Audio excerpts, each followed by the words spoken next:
where you served and what division you served and so forth? Yeah, my name is Bob Planck. I lived in that area all my life. I went into service in 1942, enlisted in the Air Force, and wound up over in Europe as a fighter pilot. Good. And then you were how old when you joined? 20 years old. And were you single then? Yes. Okay. And when you joined, you were sent where? First, right off for training? Well, I trained every 2 months. I started out here at Patterson Field here in Ohio. Then I went to Nashville, Tennessee, and from then the Southeast Army Air Force Training Center, which was all over the Southeast United States. Graduated from Craig Field, Alabama in 1943 in October. Okay. Now, when you first went in, did you know you were going to be a pilot, or did they choose? I wanted to be, but restrictions were too high at that time, and I tried to get into what they call AM school, aircraft mechanic. While I was waiting to be for them to decide whether I would be or not, I saw a bulletin board that said, if you're interested in flying, go to such and such a barracks. I was over there at Post Haste and passed the test, and the rest of it was, well, you might say icing on the cake after that, because I went farther than I ever expected to. And so you got into that, and then how long did that particular training take? Most of a year. It was in increments about 2 months. It lasted about a year before I finally received. And then for some students that we might have that are not familiar with the World War II aircraft, what kind of a training plane did you use? Started out in a bi-wing PT-17 Stearman, went to a VT-13 Balti, then to an AT-6 Texan, and then when we got out of there, well, during my final training, I flew 10 hours each in a P-40 fighter, which was being used in South Pacific at that time. Then I went 2 months to training down in Florida, where I learned to fly a P-51A. And from there, went overseas, and we flew for the first fighter group to fly a P-51B in combat. And what was their nickname? What was the P-51? That was a Mustang. Okay. And there was it kind of had an unusual configuration, didn't it? The P-51, the wing configuration? Yeah, it was what they called a laminar flow wing. It took, had some tricky attributes that you had to learn to handle, which I never had any trouble with, but it was much faster than anything we'd flown, had more power, it was more responsive than anything else, and it was actually like flying, hard to say what, a magic carpet, I guess, compared to what we'd flown before. Go ahead. How was you said this plane was flew faster than anything we had previous to this. How did that compare with the enemy's planes at that time, the speed of their planes? It was probably as good as the best of the rest, and it had some characteristics that were superior to the other nations. Now, when we first got into it, we didn't have anything that measure up to the Japs or the Germans, either one. And the period in between, there were several airplanes developed for different things. There was one, a P-47, which was like a big tank with wings on it that was very good for low-level flying. But the problem with everything we had then, we didn't have range enough to follow bombers to the target until the P-51 came along, and it was the first one that had range enough to go that far. So we could stay up anywhere from 5 to 6.5 hours. So how far of a range did you have for that? Well, I flew 1,000 miles, but depending on the circumstances, if you run into enemy fighters where you had to drop tanks early and so forth, that would cut down on your range. But normally you could go 5 hours or get 500 miles in and 500 back. And so you could stay up that long. If you didn't have much activity, you might stay up 6 hours.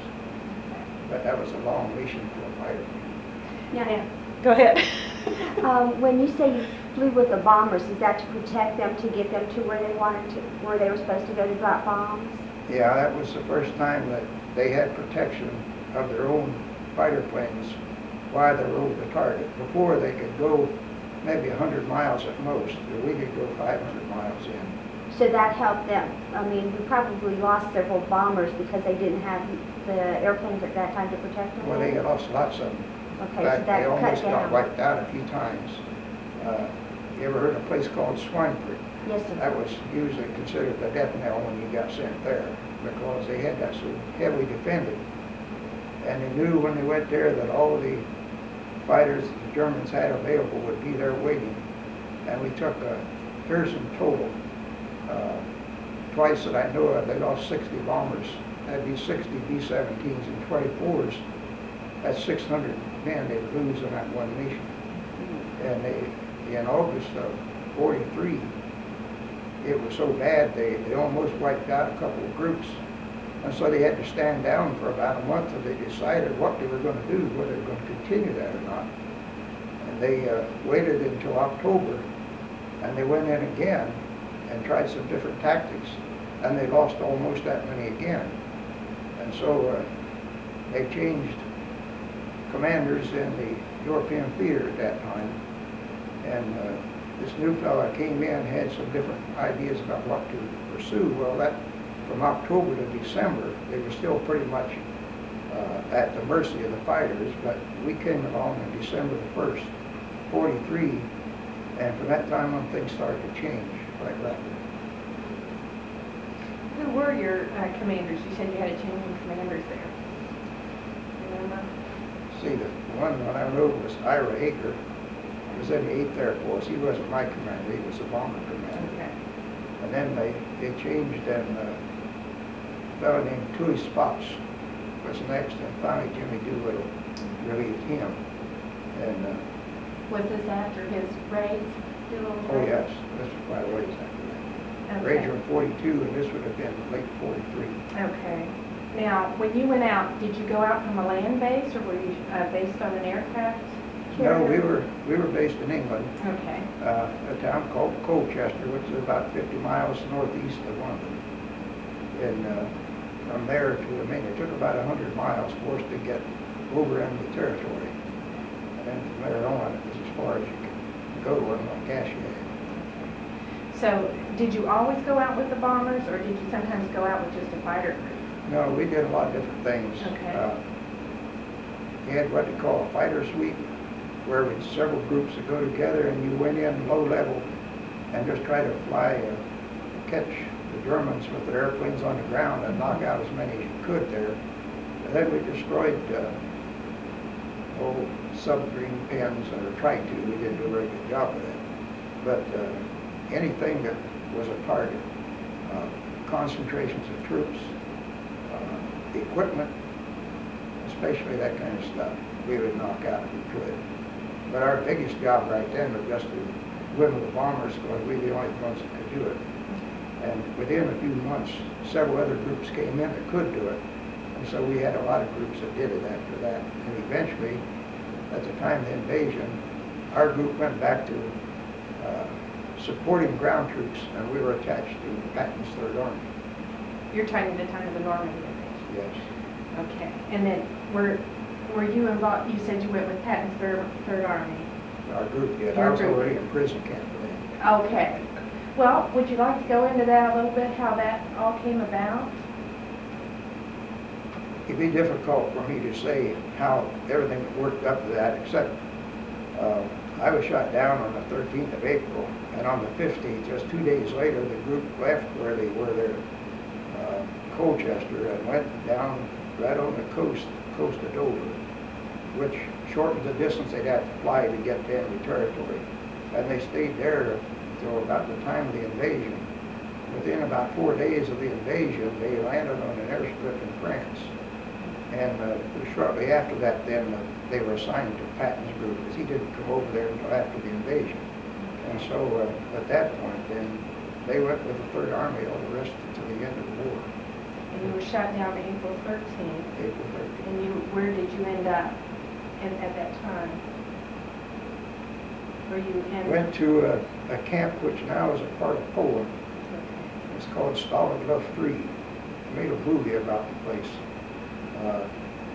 called The Great Escape. Okay. That took place just before I landed there. Okay. And we had about 12,000 prisoners in that one camp. And they were mixed up with American, Canadian, a lot of British. Eventually, we had all kinds of people. I think from about every country was in the war. I wound up where I was, but that was long toward the end of the war. And it was kind of like a compound. It had many different buildings. Am I correct? Yeah, they had, it was a rather large place, and they had divided up. It was all Stalingrad free, but it was divided up into different sections, north, south, east, west. They had another camp. Anyway, there was at least five different camps there. At one time, they were mixed up toward the end of the war. Everybody in my camp was American except for they might have had 25 or 30 Canadians. And the one right next to us was all Americans. The east and north camps, they were kind of mixed up. They were mostly British, some Australian, some Polish, you name it, there were some there. Now, how many people would be housed in a building? I have to stop to figure that out. We had 16 rooms. I think it averaged probably in a neighborhood of 120, although they were different sizes and different sized rooms also. But we had 12,000 in the whole compound. Did you, when you landed, were you conscious? Were you unconscious? Do you remember that at all? Yeah, I remember that too well. Did you? I had got caught in the airplane trying to bail out. I got a foot caught in the cockpit, and I rode it from about 20,000 down to, I'm estimating, somewhere in the neighborhood of 5,000. It took me about 4 or 5 minutes to hit the ground after I got loose. And tore a leg up and landed up on top of a hillside in a little thicket. A chute caught in the top of a tree, which took a little to chop off the fall. And I got up and started to pull my chute off and walk away. And I heard people around me talking. So I thought, well, I'll hide the parachute behind a tree or in the bushes or somewhere where they wouldn't see it. As I got up and took a step, I found my leg wouldn't hold me up and went over head first. And so within just 4 or 5 minutes, there was a group of people came up there where they'd seen the chute come down. And had quite a time there. There was probably a dozen or 15 women, a few children, and one man who was just as mad as a wet hen. And he come up there and pulled out a big, that was a pistol about so long, but the gun barrel looked much longer. He backed me up against a tree, and he was going to finish me off right there. And I've always been kind of thankful that those women were there because they took the gun away from him.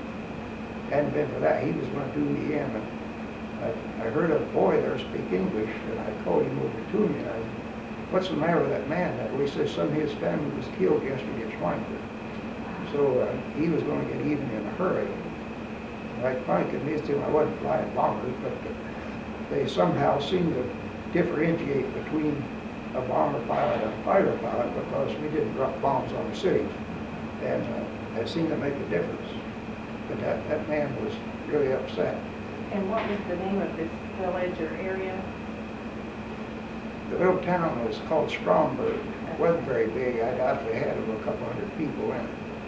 But it was in the area of southeastern Germany, below Dusseldorf, and yet there are a couple other cities right there now. It isn't too far from the northern part of Lake Constance, which is right on the borders with Switzerland.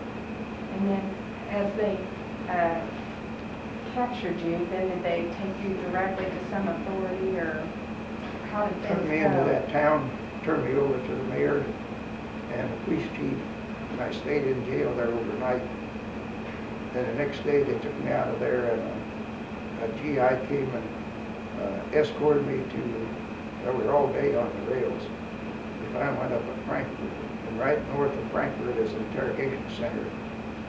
And we got into Frankfurt along the middle of the afternoon, and couldn't believe the place was just crowded with people, mostly civilians. And they were riding the trains like we'd get in a car and drive somewhere. Of course, they didn't have that many cars, but this guy didn't have anything to eat all day. Well, of course, I didn't either. And so pretty soon he says, "You stay here." Well, he knew I wasn't going anyplace, so I couldn't walk. So he says, "You stay here, I'll be right back." He was gone for most of a half hour, left me standing on the platform here in this depot, that's Swineford, and all these civilians, must have been hundreds of them, were all milling around there, and I could tell real quick they didn't like me very well. And I put up with about a half hour, pretty much abject fear, if you could put it that way, because they were getting closer and closer and getting more hostile as we stood there. Finally, to my relief, I saw this guy coming back. He got in there and he jawed at him and they backed away. And he hustled me out of there and they got on the train and went up to a little town, I can't think of the name of it, about 12, 15 miles north. And that's where the interrogation center was. And put me in there and I stayed there for 14 days before they started interrogation. That lasted about 3 days, 3 different stations. At the end of 3 days, then we went to sent me to the permanent camp, which at that time was a part of Poland. Now it's a part of Germany. Now it's part of Poland. And stayed there then until December of that year. Now we heard the Russians getting pretty close to us. And so one night in the middle of the night they moved us out and we spent several nights on the road until we got down to a place called Nuremberg, which was the center of the Nazi Party activity. And they put us in a barracks there. It was supposed to be just for a month or so, but they didn't have any place else to send us, so we stayed there for almost 2 months. And dodged their own bombs, and our bombers were bombing the marshalling yard in Nuremberg, and the British bombed that place almost every day. When they didn't bomb it, the Americans did. And so we were under the gun. We'd lay on our backs on the floor and look out the window and watch the airplanes come over. And we knew some of the experience that we'd seen before, where sometimes they had to bomb through the clouds. It wasn't too accurate. And they would only have to miss by a degree or something to dump the load down in the camp. And we knew that, so we used to sweat that out really heavy. But luckily, they dropped them close, but none ever hit right in the camp. But we were only 1.5 miles from downtown Nuremberg, and they dropped them in there. And I stayed there then until, I think it was around the end of March. And we started down toward Munich, to a camp down there called Mooseburg. When we got down there, it took us, I believe, 5 or 6 weeks. We were just on the road where we could find something to eat. So we'd stop there and cook or whatever. Anyway, we find to eat. And we did that then until we got to this town. We'd only been there, I can't remember for sure, something like 3 or 4 days, and Patton caught up with us. And on Sunday morning, the 29th of April, we heard in fact, we could hear the shells coming overhead all night. They were shelling the town there at Mooseburg. And the next morning, we knew they were close. I said, we'll probably see some action today, but we could tell, I could even hear the tank tracks. And next morning, I'm sitting outside the tent that I was sleeping in, sitting on a bank watching to the northwest, and all of a sudden I saw a tank come around the corner of a fence that was probably 1 mile or so away up on the side of that hill. And I yelled at the rest of the guys, and they all come tumbling out. And they said, "Told you we're going to see action today." And within 15 to 20 minutes, then we could hear the tanks coming up the highway, came from the camp. And the battle then for Mooseburg started, and we're between the tanks and the town. We had shells land among us. I never heard of anybody got killed. We had several that were injured with rifle fire and some shrapnel and so forth, but I don't know if anybody got killed. But they came in and liberated the camp. That day, camp same day. The fight only lasted an hour and a half to 2 hours. And when they got past us, I'm still lying on the ground out there, facing toward the town, because I could see this German flag up on a flagpole down in the middle of town. There was a large building there, looked like a cathedral or something like that. And this flag was sticking out of the top of it. Well, as the battle went toward town, pretty soon it got where you could see the tank shells explode, and they were a little short. Each one after that got a little closer, and pretty soon one hit right in the center of that, and the whole top of that building flew off, and there wasn't any more fire come out. Within just a few minutes, to look down there and hear some GIs out there putting the American flag up. Needless to say, the camp came alive. I bet. So you said about an hour and a half then, and then you had some GIs that came and just opened the camp, or how did that happen? The authorities didn't want to turn them loose because they didn't know where they'd probably get in the way of the troops that were trying to fight there, you know, and so they advised us to stay in there. Well, at that point, I'd made it that far, I wasn't going to do anything crazy and go out and get shot after we'd already been released, really. But a few minutes after the flag went up, I looked right behind me and up the street on the back side of the camp, which is right next to where I live. Here came all the German guards, and here was 2 or 3 of our GIs marching down the road.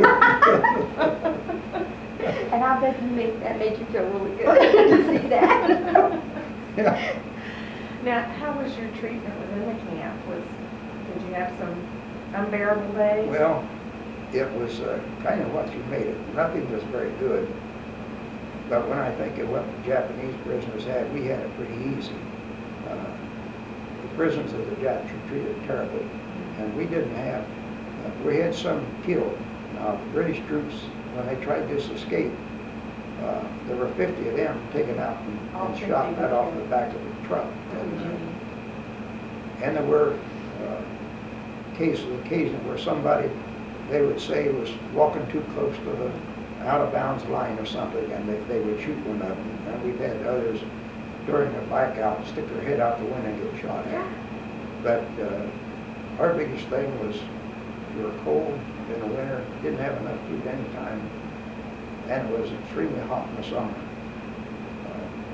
The winter was the worst because at that point we were about the equivalent of the southern tip of Hudson Bay up in Canada. We were that far north, and it got pretty cold up there.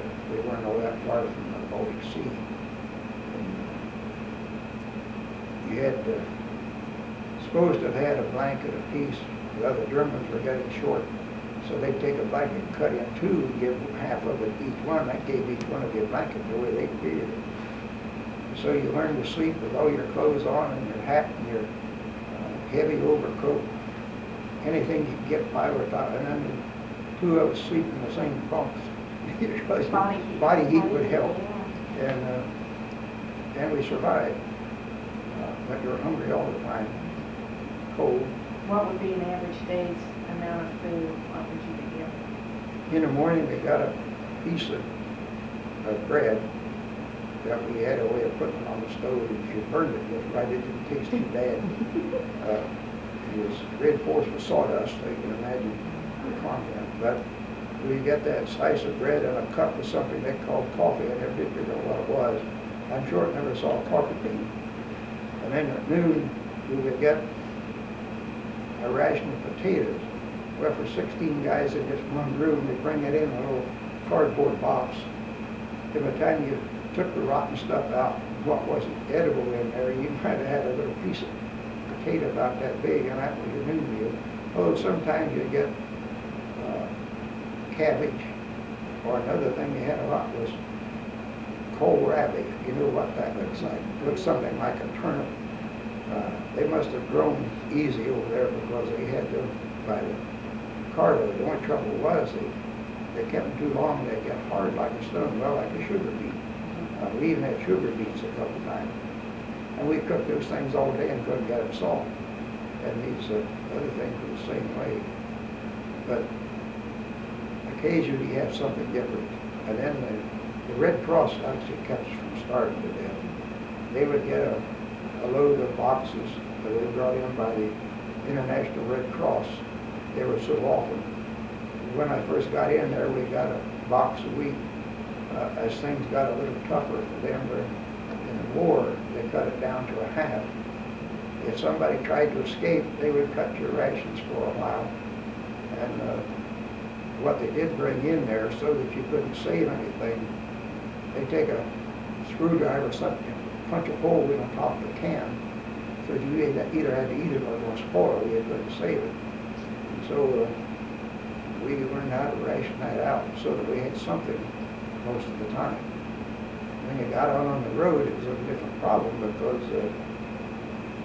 the Red Cross food was all back where we left it, back there in Southern, where it left 3. Although they gave each one of us a box when they left there, but we were on the road way too long for that.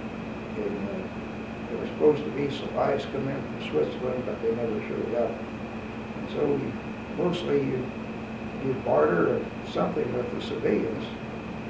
And I must say that some of those people, if they hadn't treated us the way they did, we would have starvation, and we would probably have a lot of sickness, malnutrition and so forth. But what would you have to barter with? Red Cross boxes had tea, which I didn't go out and drink tea, and coffee. At that time, I didn't even drink coffee. I found out that was like having a can of gold, or some of that powdered milk.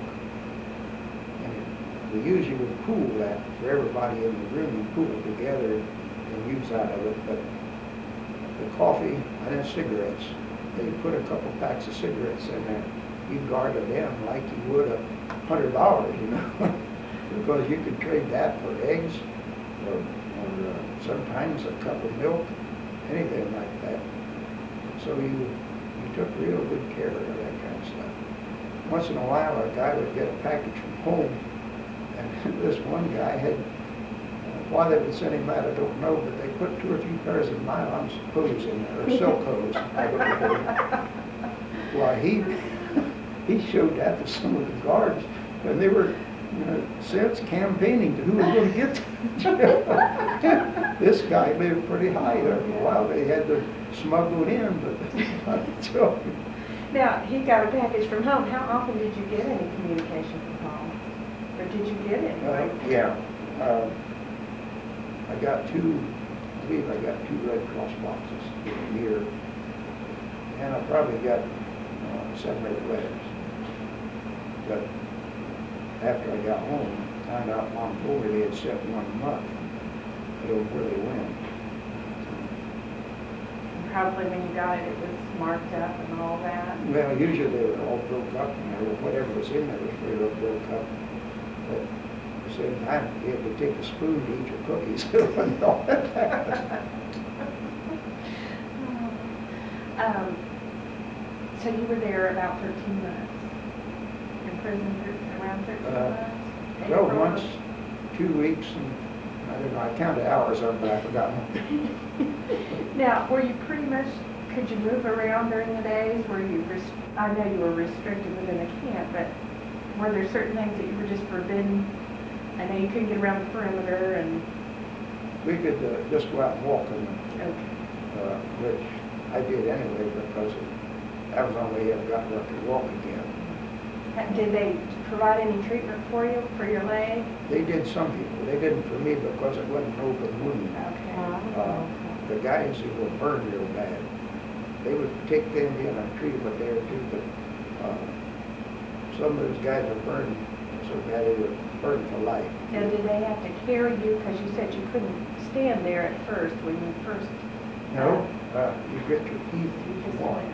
That guy with that pistol kept reminding me he was back there because he kept gouging in the ribs. So I kept walking. Within a day or 2, it was so sore it really made it a problem. Did you ever find out what you had done to it? Yeah. About 2 months or 3 months after I got up there with this Luft 3, I found out there was a guy in the camp that had been a chiropractor here in the States. And I got word to him one night about the problem I was having. My left foot, I couldn't straighten it out. It was at an angle like this. and made it a little hard to walk. I had to skid sideways when I take a step, and it would tend to want to turn the ankle over. Then he told me to come in one night and see if there was anything he could do. So I went in there, and he looked at that, and he suggested that I go around and gather up all the bandages I could find in the camp. The guys got to cut my legs out of their pants to make shorts out of them for the summer, and they threw them away, and I gathered up a lot of that stuff, and I cut them in strips. And when I thought I had enough, I went back and told him that I had enough. Well, he said, I'll tell you going in, he said, this is going to hurt like H. Well, I said, it already is. But, of course, after that long time, all the numbness had gone, and any movement almost was like they had two jagged edges of bone here together. But I went down there, and he told me, he says, now, you get a hold of the top of that bunk, and you hang on until I tell you to let loose. And he had a couple other guys stand there. He said, now, if I holler for some help, I went, well, you guys get down and help me. So he got behind me like a guy on a shoe of horse. Got my foot in between his knees, and he began to move that thing, and pretty soon he ran his thumbs up in under the arch and forced that up and bent the toe a certain way, and some of those bones I could feel move, and it kind of popped that arch up together. He had pulled the arch apart, and he kind of put it back to where the arch set up again, kind of like it was supposed to, but we didn't know at the time, but there were bones out of place underneath. Then he got these bandages and tied that up. He took a block and wrapped bandages around it and set that under the arch so to try to hold it from collapsing again. I said, if you can stand to walk on that, he says, you might learn how to walk. Otherwise, you're going to be a cripple for life. So that was the reason. And I went out and walked with the thing over. It felt like somebody was stabbing for the bayonet every time you stepped. But over a period of 5 or 6 months, I think that summer I got where I could almost walk without a limp. I never did completely get over it. But it healed somewhat. Do you still have pain with that today? And I still have trouble with it. I go to the VA. In fact, I've got an appointment. I'm trying to get with them down there now. But there isn't much they can do with it because it's calcified in there, so they can't separate. The bones that are out of place are where I stay there. But I walk every day, try to keep it loose enough. Now, after you came out, were you immediately sent home after evaluation? It took a little over a month. We were liberated on the 29th of April. And it happened, the weather turned bad. They couldn't get us out of there for almost a week. And so we just stayed there around the camp. By that time, the Army division that came through there had got some food in, some GI food. And we brought a big boat of rice then. Of course, I was never that crazy about rice, but it tasted like ice cream. And ate too much of it. I almost got sick. But then they got us to an airport that was out in the country there, 5 or 6 miles. And weather turned good there, and one day we looked up, well, they went out there and stayed all day. Didn't see any sign of an airplane. We got given no hope it was going to show up. And it was long 3:34 in the afternoon. We heard some engines hum. Looked up, and here came some C-47s in, and they circled and landed.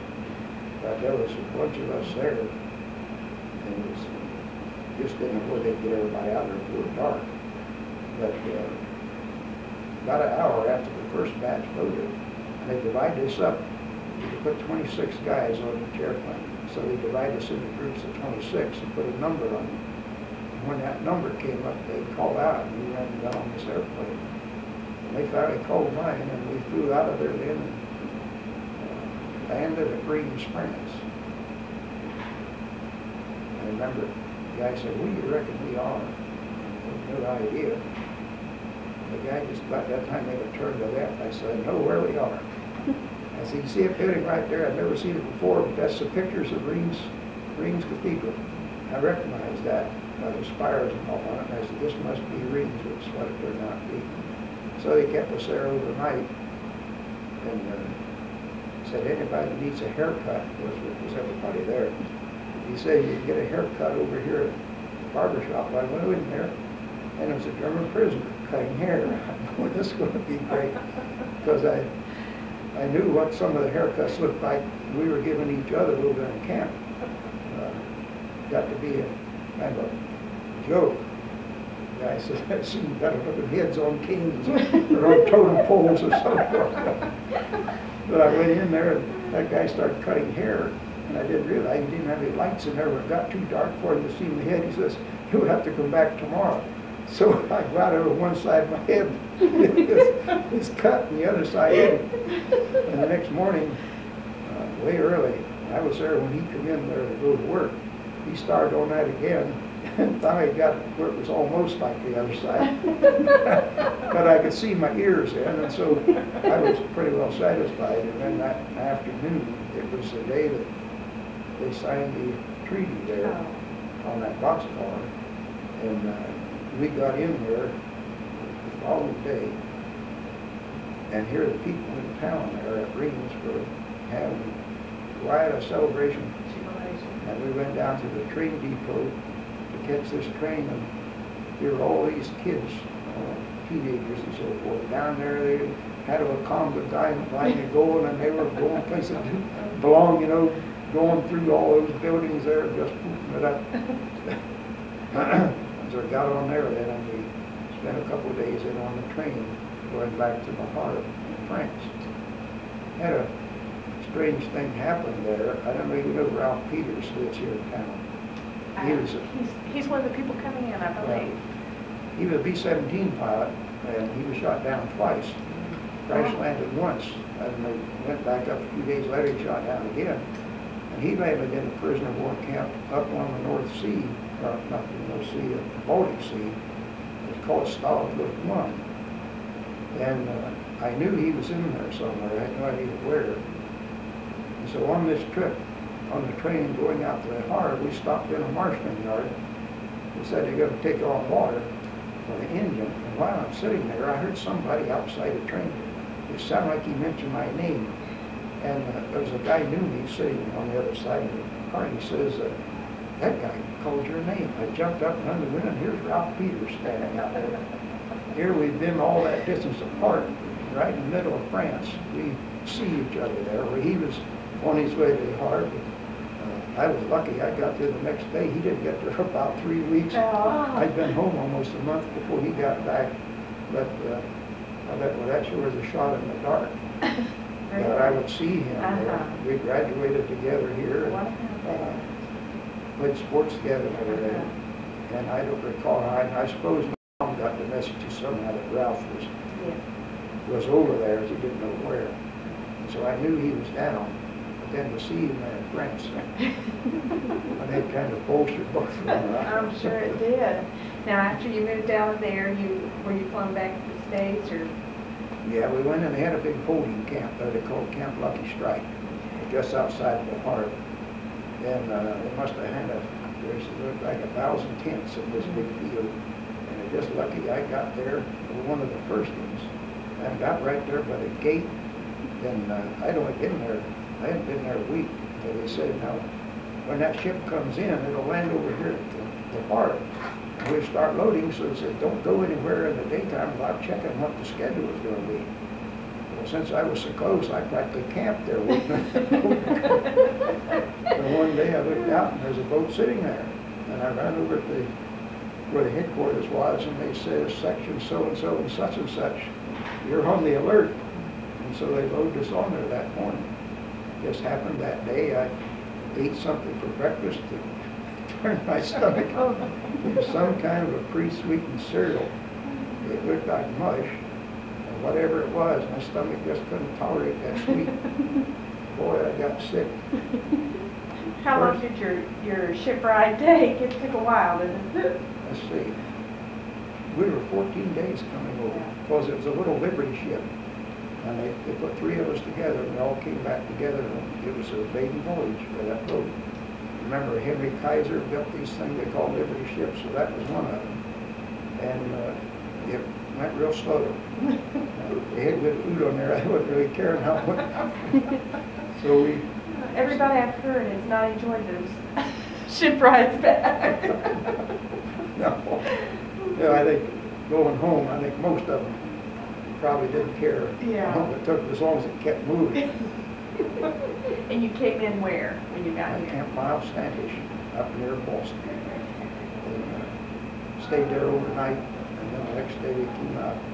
Took us, I believe, 2 days to get to Camp Atterbury here. And of course, they send them all different places depending on where they live.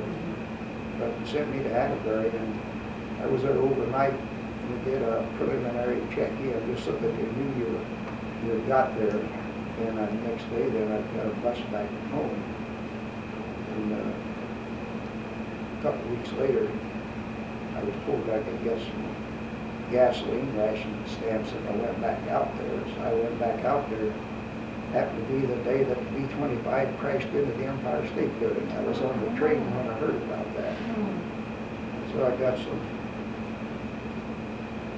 gasoline stamps and so forth. Of course, you're going to have to drive after the leave was over, then drive back to Florida. So we had to get a car, and that was another story. You didn't find much of a car. So then, was that the end of your service then, after that point, or? Yeah, pretty much. Still had to be reclassified and all, but I knew I'd never get to fly again, but I wasn't in condition to fly. And so I was looking for somewhere to land, so to speak. And I already had a job at Frigidaire at the time, so I thought I would either go to college, which I should have done and didn't, but I had a home problem which kind of prevented it right there. And so I went back to work at General Motors, and pretty well wrapped up my military time.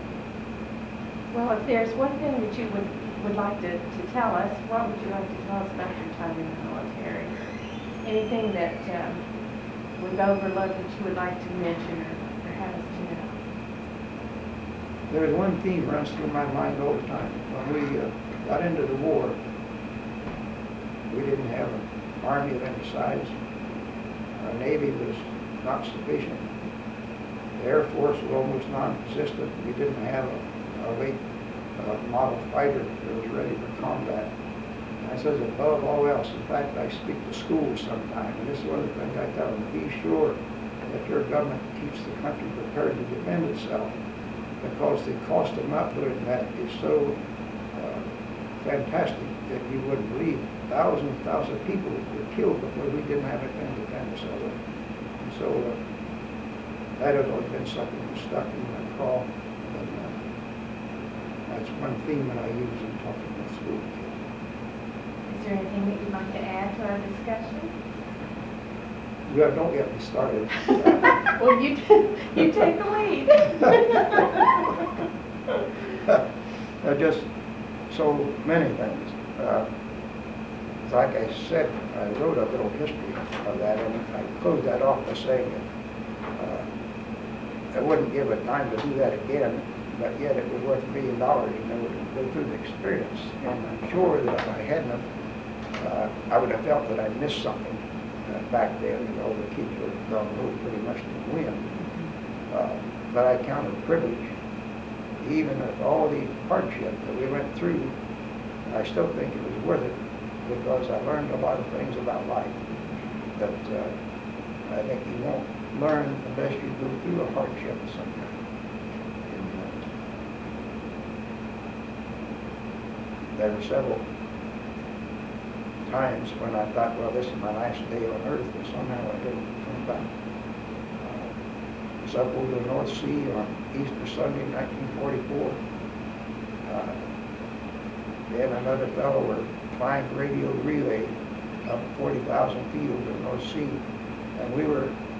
And what does that mean to someone that doesn't know what that means, radio relay? Well, the fighter groups and all of the people on the ground want to know what's happening with the bomber group. They were in a place called Marienburg, which is way over near Danzig, that's long mission, and they're wanting to know what's going on, whether they found the target or not, and so forth, that they're under attack, that sort of thing. And So the fighter, whoever is on this radio relay, would go up to about 40,000 feet over the North Sea. And one of you would stay tuned to the ground stations. The other would stay tuned to the group that was was on the bombing runs, you know. And we relay messages back and forth, just so the people on the ground and the people in the air kept track of the other. And we did that day, and we got into a worst storm I ever flew in. We got separated in the middle of the storm over the North Sea. We got blown way off course. Didn't know where we were. We had both one instruments, and came down. And when I found myself one time, my air scoop was almost scooping in the water because the waves were so high. And had to try to climb up above that. When you climbed up into the storm, the static was so bad you couldn't contact anybody on the ground. And so we spent about an hour and a half milling around in that, didn't know where in the world we were. Finally, by using just some dead reckoning as to how far I thought I might have been off course in what direction, I accidentally hit it pretty close, and I came out within 50 miles or so where I thought I might come out. And when I got there, I recognized the terrain. We had pictures of the coastline of England and the coastline along the North Sea in Europe, or mainland. And I memorized enough of that so that when you came in from the mission, regardless of where you were, you could pretty well tell where you were coming in the coast. And that kind of led me into getting in a position where I finally could reach the tower when I got down on the deck. And I called the tower, and they came in there so loud that it startled me, because I wasn't expecting to be that close. And I was only within 15 to 20 minutes of the base, and when I finally got hold of them, came in and landed, and the other guy hadn't come down yet. And so I checked in, went back to my barracks, and when I got back there, I happened to look up, and here comes an airplane in by itself, circled, and I saw the number, and that was him. He had came across an airport somewhere, and he landed there, and he let the storm pass. And so that was the rain that when he came on in. But it was a hair-raising event, to say the least. And how many missions did you fly? 11. I used to say if you could finish 5, you probably could go on quite a ways. Well, the reason for that was the first 5 missions I didn't have an idea what was going on. Everything up there was so hectic. Everybody yelling in the mics, and the noise of the Germans sent a noise up to jam our radar and jam our radio so we couldn't contact each other, and it made a noise like a food grinder, a coffee grinder, going yoing, yoing, yoing, yoing. And after you listen to that thing for 4 or 5 hours, it had your brain pretty well messed up. And sitting and listening to that thing over a period of time, things took on a little different meaning to you. It's like trying to figure out where am I. So it's hard to concentrate on something like that when your brain is beat up with that constant grinding. Are you able to mentally kind of detach from that, or is it just impossible? Do you have Well, to? yeah, you have to some degree. Otherwise, you'd be a sitting duck for it, and they know that. But it caused some very anxious moments, to say the least.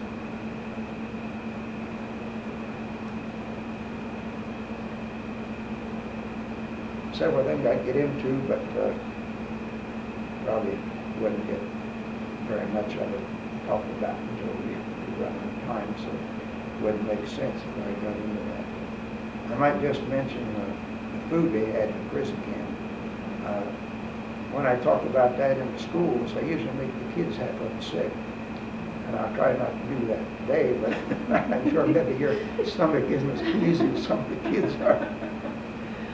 But this food we had in the Red Cross boxes was highly nutritional, and you couldn't eat much of it. If you ate the whole thing, you'd get sick of the dog because it was too potent. So that was just enough to give you some nutrition. The other stuff that the Germans gave us, some of that, I don't think had a lot of food value to it, especially the sawdust and bread. But they also gave us some kind of beans occasionally. and it looked like an oversized green pea, except it was a little whiter. And it had a spot in it. Well, I always heard about these black-eyed peas, you know, and I thought, well, that didn't look like what I'd seen here, but I thought that must be some kind of black-eyed pea. I also noticed every time we got that, there were bugs swimming on top of the bowl. And one day I happened to mash one of them up, and I spotted inside there was a bug. And in each one of those beans, there was a hard-shelled black bug. And we'd been eating that all that time, didn't realize it. So some of the guys says, well, we going to eat this? Well, I said, they say these things have got a lot of nutrition in them. So you put your hand over your eyes and you ate bugs and all. And then they would cook barley that looked like overcooked oats when they got done. They just cooked everything to death to make it look like they had more. And for a long time they ate that stuff, and I saw these things in there, but I thought that was the grain that kind of unraveled. One day, at closer inspection, I found out that was a little worm that looked like a grub worm. A grub bird, you know, is white and it's got little rings around it, and it can get as big around as my finger. But this wasn't near that big, but it was the same texture and all. And finally, when the guys saw that, then a lot of them did chicken out. But after a while, your stomach tells you you've got to eat whether you want to or not. So some of the guys would tie a handkerchief around their face and sit there and eat and never look at the bowl. I wanted to mention now, what rank were you? You were first lieutenant. Made first lieutenant after I got released. Okay. And then how did you move up in rank? When you entered as what rank? Well, actually, I was an enlisted man before I went through cadet school. Okay. I started as a private, Okay. and I had been in long enough to advance above that when we got into cadet school. Then was an aviation cadet for a year, and then when we got out of there, then he got a commission as second lieutenant. But the fact that I was in camp so long, we didn't get any promotion while I was in there, but I got one as soon as I got back. And then when you were serving as a second lieutenant, how many people were under you? Or Yeah, as a second lieutenant, there isn't anybody under you. You're at the bottom of the pole, aren't you? That is as far as the officers were concerned. But as far as the men, did you have a group of men that you kind of oversaw? You didn't have any command like that because as fighter pilots, you didn't last long enough to get into anything very... And you didn't train other people at all? No. Okay. No, most of the time I was in training until we got to combat, and then we Direct. flew all the time there. And so as far as being in command, I wasn't in command of anybody. We did have groups. I was in command of some groups of officers that when we were getting ready to go overseas. I had a company there, I think we were about 40 of them. That was the worst job I ever had. Here's all these new second lieutenants getting ready to go overseas. First time a lot of them ever been away from home. The biggest problem I had was to make sure they didn't go AWOL over the night. I had all their service records written. I had to take care of those things and keep track of them until we got up to the embarkation point. And that was the longest few weeks I ever put in.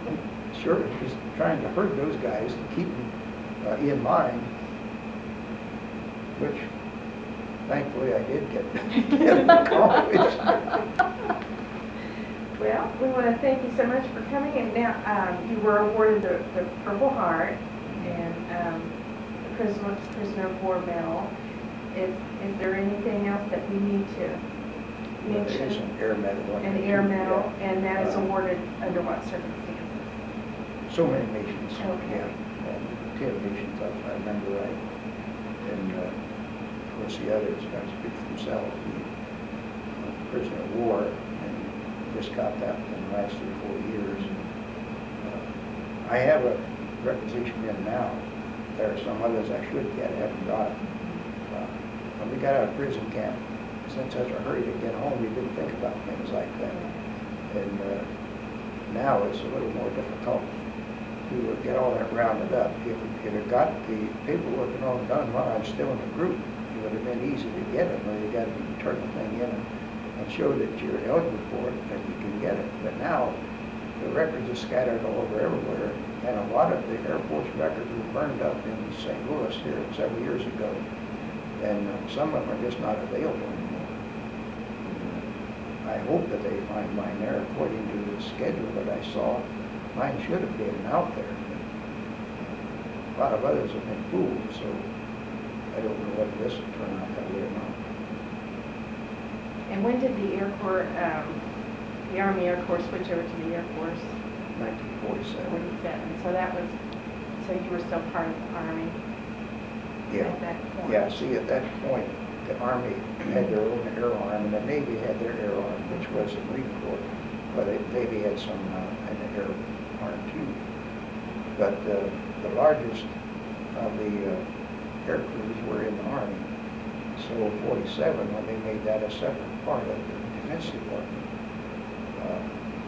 then we became just the Air Force. Dropped the Army designation. And when you were, I just thought of a question about the combat flying. When you were flying on these missions, and you said you did some that where you just went out for targets and so forth, did you ever get involved in dogfights and all that sort of thing, Yeah. or dive bombing and all that? Several. Yeah. My best friend, we went overseas together, we finished flight school together, and on April 8th, 1944, we went to Brunswick in Germany. It was about a 5-hour mission. And during the scrap that we got into, this friend of mine was flying with the squadron commander. He was flying number 2, the squadron commander. And we were in a fight, and we had just shot down 2 ME-109s, and we pulled up off of that. And as it turned around to the right, I saw right in front of me a great big ball of fire. Of course, knew that somebody had collided, or more than likely had, or an airplane had blown up. And midway, as we were going that direction, I saw 2 chutes coming down. One was a gray-looking thing, which I knew was a German, and the white one would have been the American. Well, the German to me looked like a hunk of meat. The other guy didn't appear to be that bad, but he was killed. I didn't find out until I got back to the base that night. We roomed together, kind of looked after each other. I got back to the base that night when taxied into the revetment, and the crew chief came out and he said, "Did you hear about Lieutenant Davis?" And I said, "What happened to him?" And he says, "He collided with an ME-109.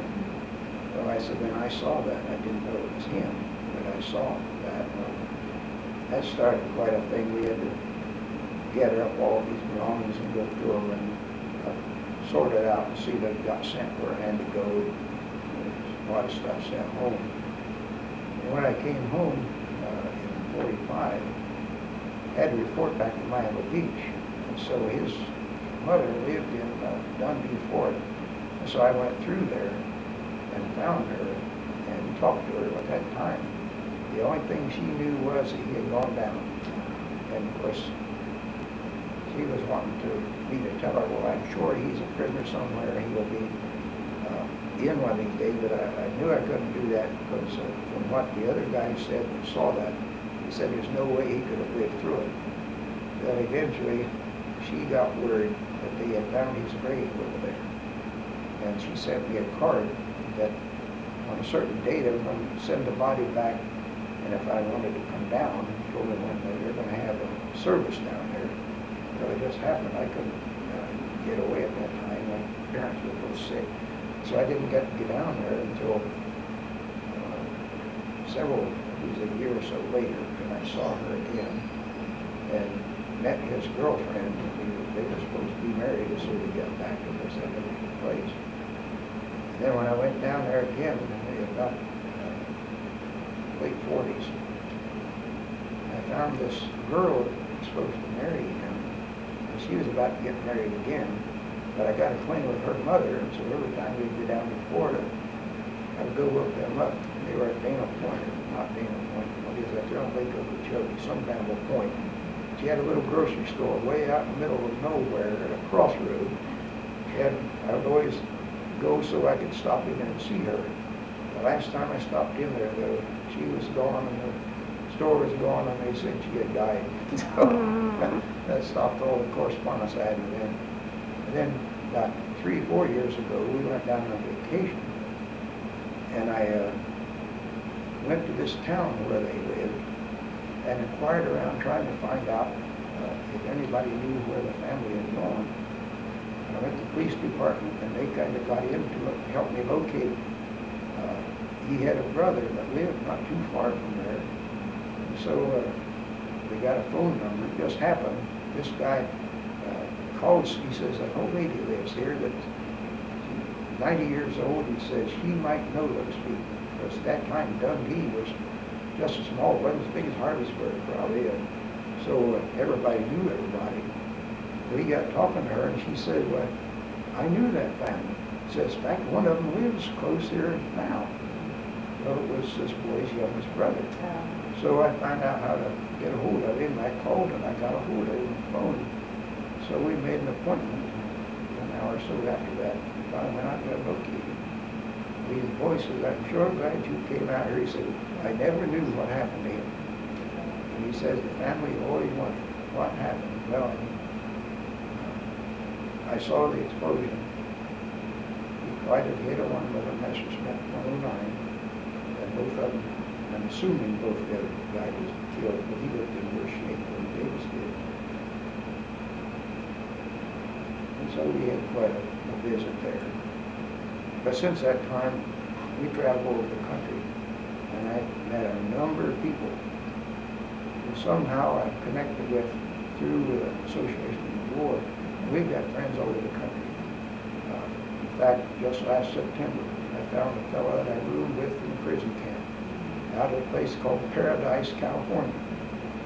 And we got to go up there and see him and met his wife and so forth. Went to see another fellow that I was with in the camp, the only other fighter pilot that I was with. We roomed together while I was in there. But I couldn't locate him. I know his address, and I'm sure he's up on that mountain someplace, but I couldn't find him. Okay, well, I'm going to thank you once again for coming in, and we will try to get all this categorized.